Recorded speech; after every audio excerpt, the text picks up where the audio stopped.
You asked me if an ordinary person, by studying hard, would get to be able to imagine these things like I imagine. Of course, I was an ordinary person who studied hard.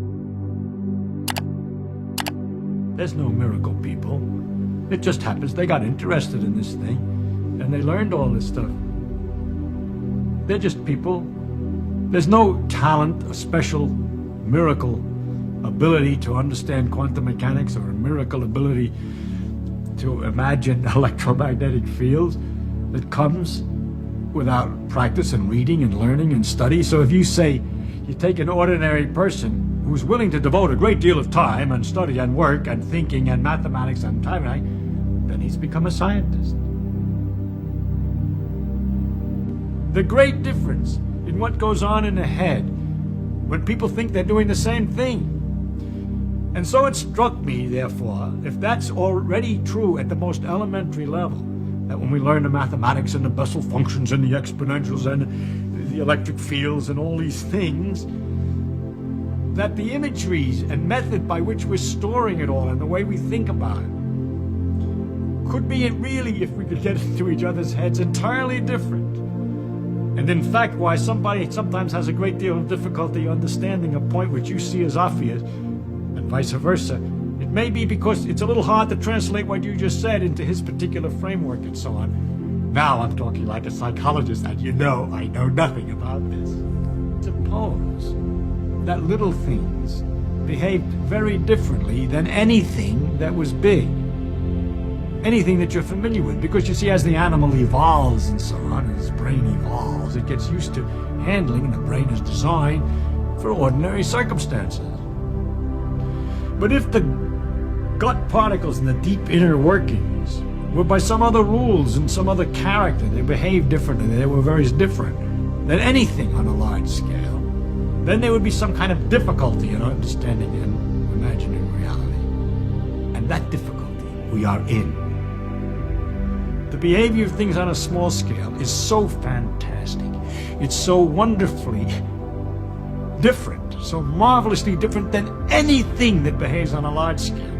You say electrons act like waves. No, they don't exactly. They act like particles. No, they don't exactly. They act like a kind of a fog around the nucleus. No, they don't exactly. And if you would like to get a clear, sharp picture of an atom, so that you can tell exactly how it's going to behave correctly, and have a good image, in other words, a really good image of reality, I don't know how to do it.